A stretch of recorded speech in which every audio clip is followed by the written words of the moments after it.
So, is parenting sometimes harder than you thought it would be? And do you wish that kids just came with a training manual, right, and made your life easier? And do you sometimes find yourself listening to yourself and going, oh my gosh, I'm yelling again? And so join us today if you relate to this, because we're going to uncover how so many things in terms of what's weaved into that. But we're also going to show you how you can actually get on a pathway where you can take just 10 minutes a day and become a more confident, a more patient, and a calm parent. So I'm excited to have you meet Anne today on the show. So I'm going to bring her on here in just a moment. But first, let me just say that my name is Cheryl Bassett, founder of Unstoppable Connections, and I'm the international bestseller and creator of the award-winning Unstoppable Family Meeting Toolkit. I am also the host of this show, Kitchen Table Conversations, as part of the Edge Network. Now, I've actually been able to delve into the world of really connecting families. And I did it because I created something called these 4 gifts. And these 4 gifts have everything to do with how a family can create an unshakable, unbreakable foundation. So if you would like to learn more about the work I do, you can go to unstoppableconnections.com. And if you have an idea for this show or you'd like to be on the show, you can reach out to me at kitchentableconversations.com. Now, I really like to set an intention for every show. I just feel like it's so important to ground the show in this thought.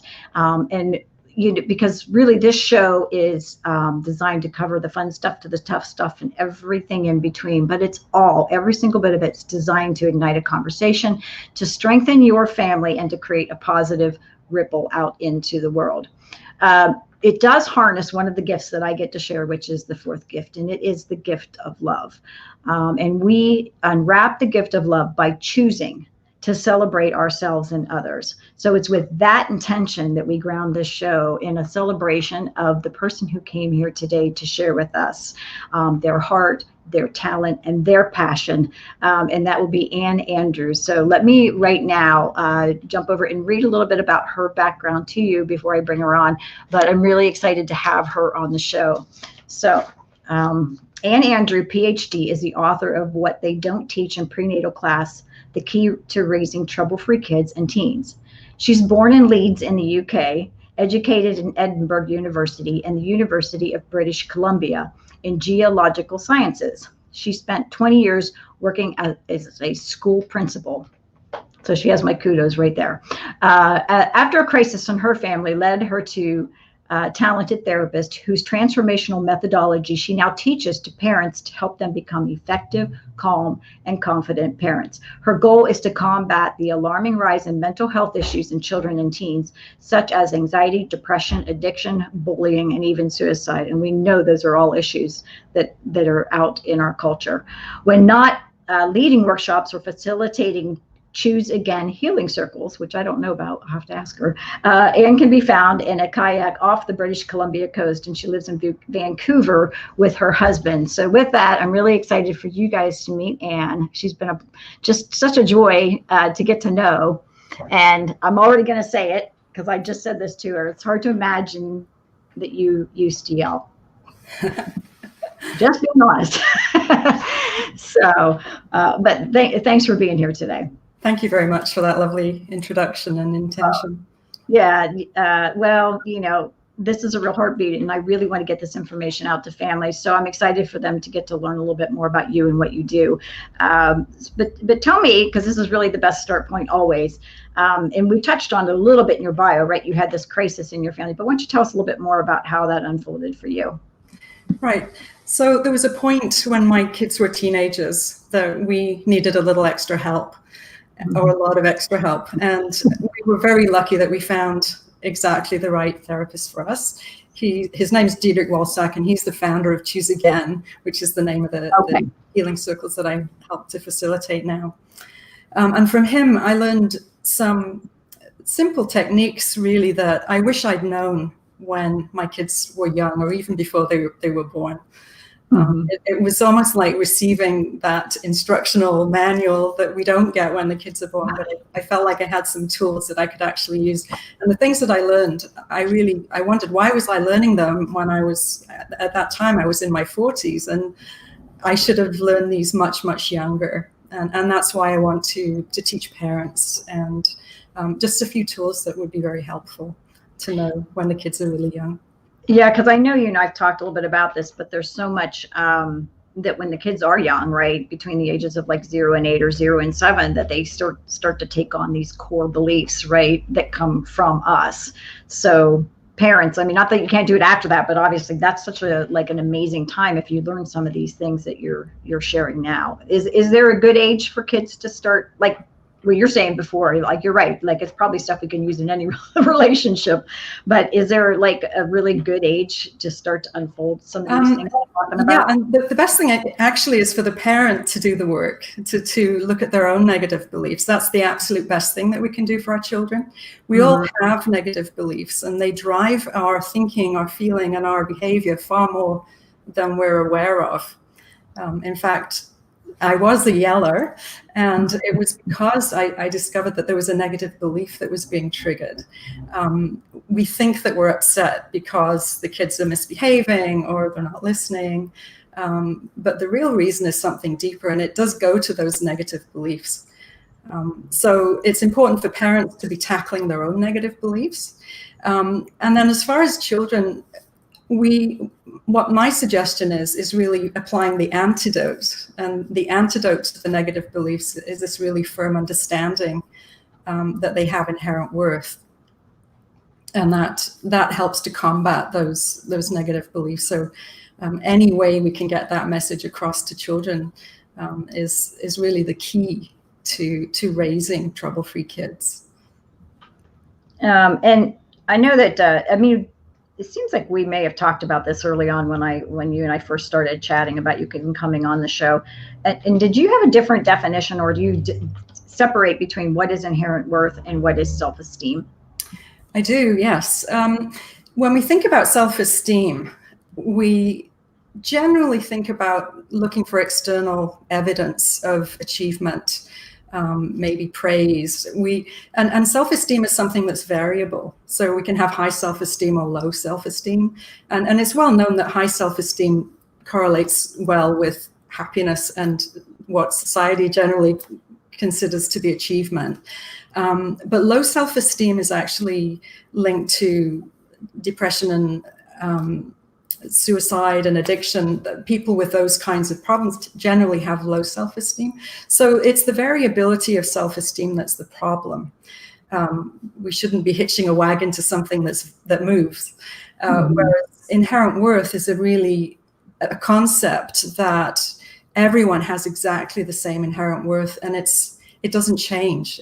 It's infinite, and it doesn't depend on athletic ability, musical talent, artistic ability. It doesn't depend on race, gender, where you're born, how wealthy you are. It just is the same for everyone. And you can see that when a baby's born, that there's really no difference between one baby and another. They just come into the world with that innocence and inherent worth.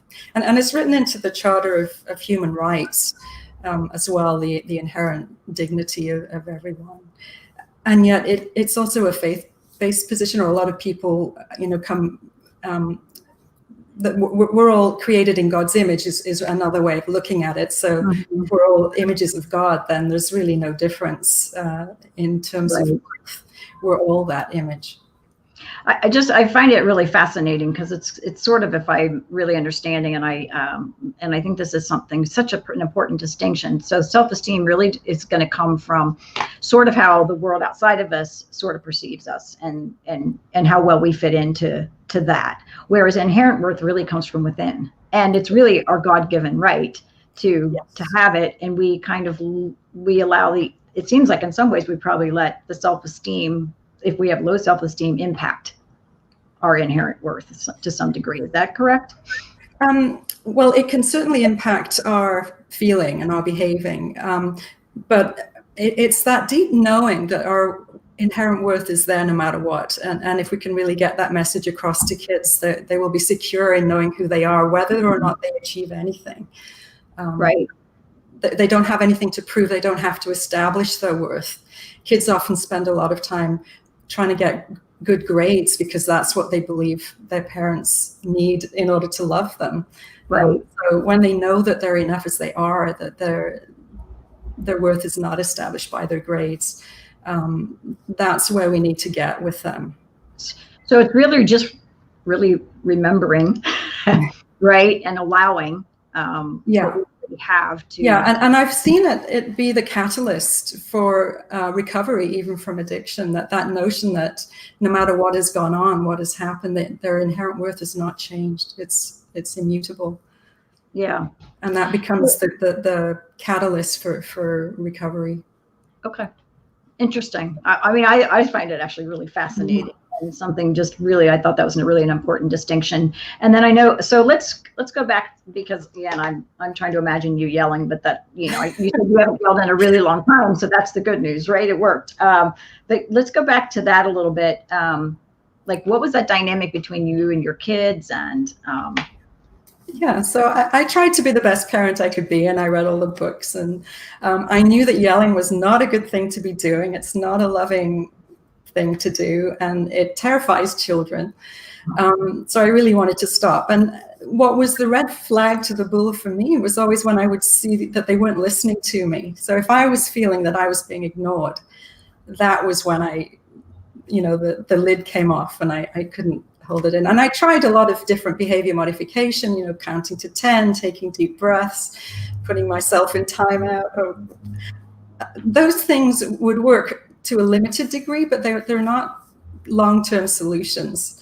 And so the yelling would always come back. And I was just very frustrated that I would yell. And it was this anger of feeling, the feeling of anger and frustration that was really strong just before I would yell.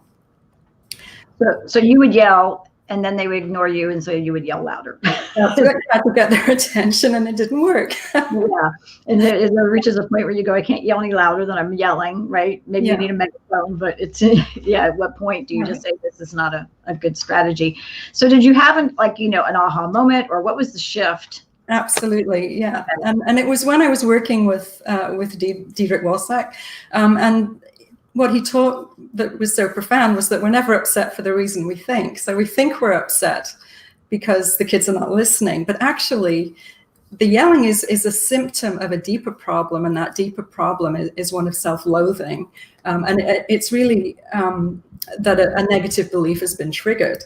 So it was that my belief that I was worthless that was the actual problem I needed to solve. So first I had to figure out what the problem was, what the negative belief was that had been triggered, and then make sure that I knew that, of course, it's impossible to be worthless, and that's where inherent worth comes in.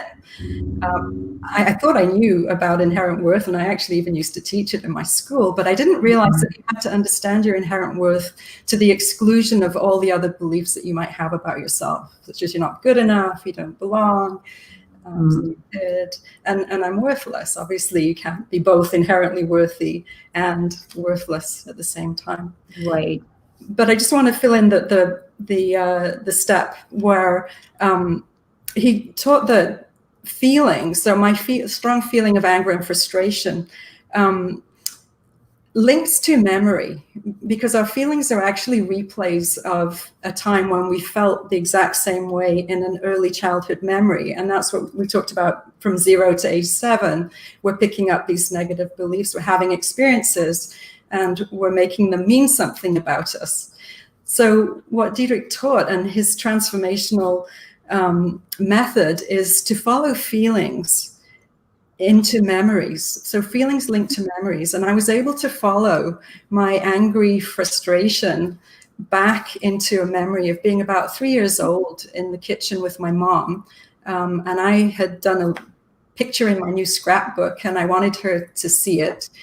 She was busy making dinner and chopping onions, and I felt that the onions had more attention than I did, and I just made up that I must be completely worthless.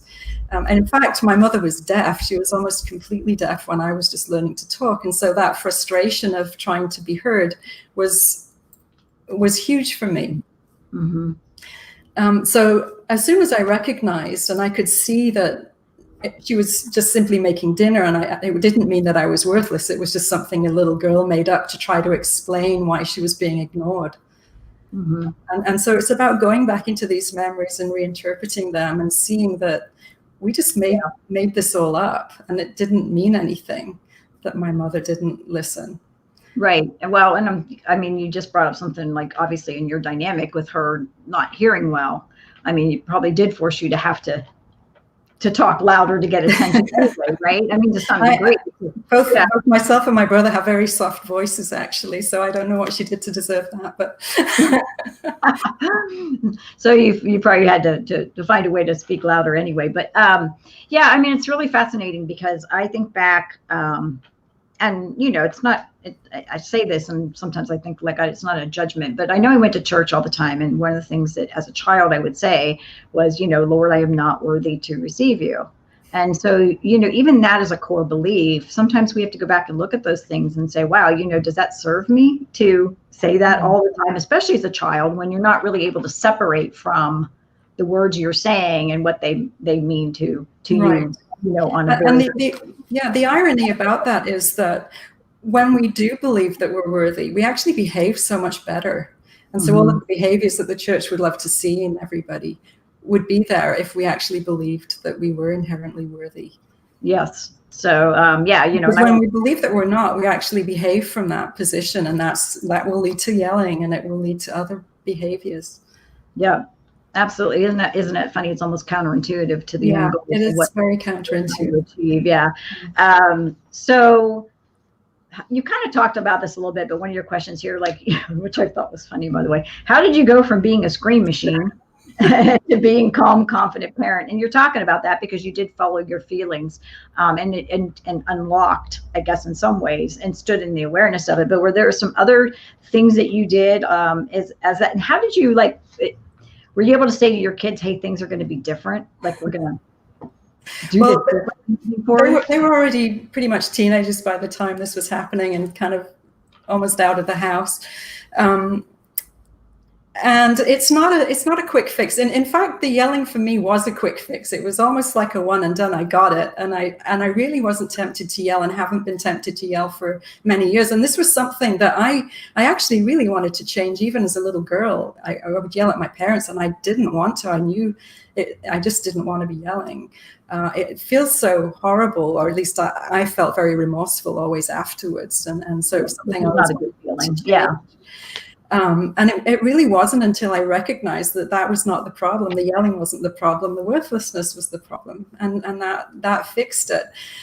Usually it's a process, and it takes time, and the beliefs lessen over time. We have to challenge them a lot. And it's basically a 6-step process that I apply to any feeling. Because the feelings are simply indicators that a negative belief has been triggered. Everything that happens is just a neutral fact. It's a neutral fact that my kids are not listening. It's a neutral fact that, my son's hitting my daughter. Those are just neutral facts. That we're upset about them comes from within. It comes from our beliefs about ourselves, that we're not a good parent, that we're incapable, or a number of different beliefs can trigger a feeling around the event. But when we know who we are, when we really get that inherent worth, and that our triggers are lessened, we can see the situation very differently, and we approach it in a much more calm way. So healing the negative beliefs reduces our barriers that we have to love. So we're not going to behave in unloving ways. And it reduces our emotional reactions. We just become calmer. It's funny. I was sitting in on something yesterday, and they were talking about sort of the levels of going through life. But the third one was that we can look at our lives and actually see everything that happens to us as a gift, right? Yes. And in some ways it is, because obviously right now what you get to share and do is really a gift that you got from having this experience, right? Absolutely. So, and I go to a place of gratitude for the crisis that we did have, because of what it brought to all of us as a family. We were able to thrive rather than just simply survive. Yeah. But the other thing it talked about, and I feel like maybe I think this might be what you're saying. In some ways, you can sort of just move to even to another level where you're observing, and you're observing things, but they're not impacting you in the same way, but you can be aware of them and observe them, but not with all the motion. Exactly. And that frees us up to be much more creative in problem solving. So then it's just a problem to solve. Okay, how do we solve this problem that there's some fighting going on? What's really behind it? And when we get in our kids involved in solving problems, we're giving them tools, and we're almost guaranteed that they'll listen when we're not emotionally involved. Right. So when you made this shift, what you said was really like almost like an overnight change for you. Did you, as I'm still just kind of curious, did you have a conversation with your kids after that, or did they just did you just shift, and as a result of that, the awareness they shifted as well? Because a lot of times when we shift our energy, we can actually, without even saying things, shift how it absolutely. Yeah, and that's right. It was, I didn't have a specific conversation, I don't think, but things did shift, and it was noticed, and really everyone in our family did the same work. So we all kind of are able to speak the same language. Yeah. And my biggest recommendation for parents who have any kind of troubled child is to do their own work, because that helps the child more than anything else, is knowing that they're not bringing their parent down. They don't have that added guilt of dragging a parent down with them. There's this phrase that I'm only as happy as my least happy child. And I challenge that, because being a happy parent is being a good role model for our kids. Dealing with our own mental health is how we show them how to deal with theirs. And so really it's a very good example to be doing our own inner work. Yeah, it's interesting because, and I'm not a therapist. I do not do the kind of work you do, but I do get an opportunity sometimes to sit down with families to do just the kickstart of a family meeting. But it's really fascinating, because what I find out almost every time is if there are some challenges in the family, it's usually not the kids that are creating the challenges. It's actually coming from the parents. And yet that's a really hard thing, because the parents are kind of like, well, come in and fix my kids. Yes.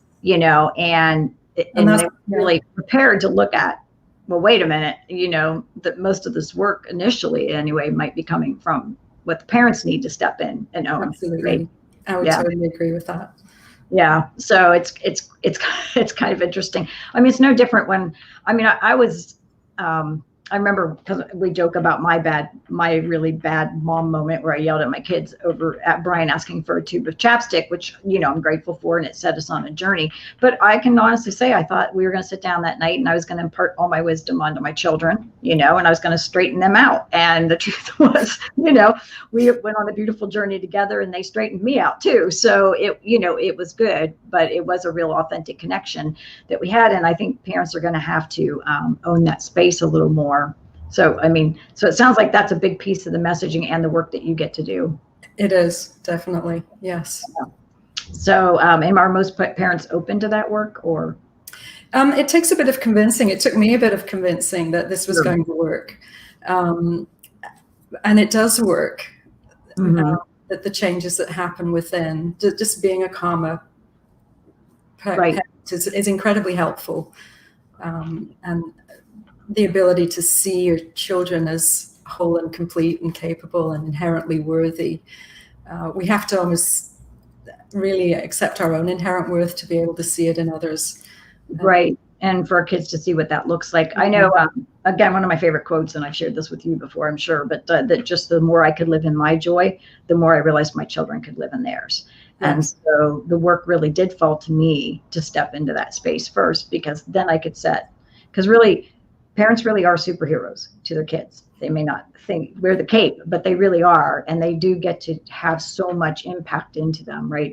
Especially at those younger ages. So, so and I'm looking at some of the questions you sent here, and I want to make sure we cover stuff.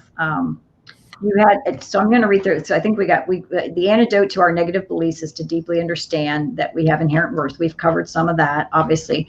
Recognizing that my upset was about believing I'm worthless. We've covered that. I just want to say, remind yourself the memory. How did you discover, was the triggers just the memories, or are there other triggers that you were looking for? So it's actually a feeling process. When a feeling is in your body, that is a sign that a negative belief has been triggered. And so we're feeling all day. So our negative beliefs are really driving our feelings. When we have a negative belief, we scan for evidence that it's true, and when we see that evidence, we get upset. So Right. So it's following those upset feelings back into the memory in which they originated. And we can't always go to the exact memory. But so I can link different feelings to different memories. So my anger and frustration is generally related to my worthless belief from with my mom. But I have others around being stupid, and that the feeling that's related to that one is acute embarrassment, which is a feeling that I'll have from time to time. And so whenever I feel that, I know that there's a story that's been triggered, that it is related to another memory. So we can actually link our feelings to memories. And then often in a memory, there may be several beliefs that we took on at that time. We have to kind of figure out what those were based on what was happening. And also based on the fact that when we're little, we're egocentric. So we think it's our fault. If mom and dad are arguing, somehow caused it. And so we take on a lot of negative beliefs, and just knowing that they're not true is a big part of the awareness. Yeah. So so really, when you feel triggered, really it's you kind of connect the dots back to when. Yeah. Like you said, it's really not that you're upset about it. It's about something else. And that's something called the Choose Again 6 Steps to Freedom that I would apply to any upset. And that's what I teach parents to do. Okay, good. No, it's such great stuff. And again, I think I'm going to forever be sharing now about this difference between self-worth and inherent worth, or self-esteem, I should say, and inherent worth, because I feel like that distinction is just so profound. Yeah, it is. Yeah, and that it's really ours. It's like one you sort of achieve, and the other one you just allow. Right. And the thing is that parents want to boost their children's self-esteem because we've been told that's what we need to do. And so we might overpraise, or we might sign them up for classes to make them good at something. And so we're chasing all the wrong things, or giving them the wrong message that they're not good enough as they are. We're giving them the message that, or they become praise dependent. Right. So we undermine actually their inherent worth, their sense of their inherent worth. Their inherent worth doesn't change at all. Doesn't change. Yeah. Awareness of it. That's what I was saying. Like, I feel like one is you're out to set to achieve something, which is, achieve this or achieve that so that you can feel good about who you are. And the other one is actually just really allowing, Yes. like you just, because it's already there. It's about allowing that and worth to be felt and appreciated. So that's great. I really love that. So, okay. So we're kind of getting close to that time, and you've covered so much great stuff. I feel like this is going to be one of our really cool playbooks, by the way, that we get to create after the show. But tell me how people can reach you. And I'm going to throw up right now your website address here for people. Yes, so that's the best way to get in touch with me. If you're interested in working with me one-on-one, or I actually have on my website an online course that is designed to be done in bite-sized pieces, about 10 to 15 minutes a day. And over 30 days, you will have all the tools you need to learn how to apply the 6-step process and how to become a calmer, more confident parent. And then developing the habit of spending those 10 minutes a day. Beyond the course, you'll need to just spend some time really seeing what upsets came up in the day and processing them, so that you have a regular habit of doing some inner work and maintaining that. Yeah, that's great. In case you're listening and not watching, because we will have this go out on podcast as well, her website is Anne Andrew. So it's ANNE, Andrew, no S on the N. I did that. AnneAndrew.com. That's the best way. I know you're on Facebook though and other places. So once they reach out to you through the website, they can connect in with some of the other things that you're doing as well. So. And I can just show you my book, which is. Oops. Oh yeah, please do. Yeah, there you go. So what they don't, go ahead and say the title again, just so. Yeah, what they don't teach in prenatal class, the key to raising trouble-free kids and teens. And the key is inherent worth. That's really what it comes down to. So in fact, people, just saying, there actually is a training manual that you get with your kids. Right here. So anyway, thank you so much for being on here. We always close out the show, as you know, because I know we talked about this a little bit, but with a dot, which is a drop of thought, which is a pearl of wisdom in reality. What would be your dot if you were going to leave with parents? Yeah, so I think I would go with what we talked about today, and that is that we're never upset for the reason we think. We think we're upset because of something that's happening in front of us, but the real reason is something that's happening inside. Wow, it's a really key understanding. Yeah, that's beautiful. And then I always use the same because it really is the heartbeat of why I do this show and have people on here like Anne, who I think brings so much value to families. But my dot that I love to share is that ripples don't flow in, they flow out. And if we really want to see change out in our world, then it's going to start with us in our own homes, with our own families first. So thank you everyone who joined us today and popped in on the show.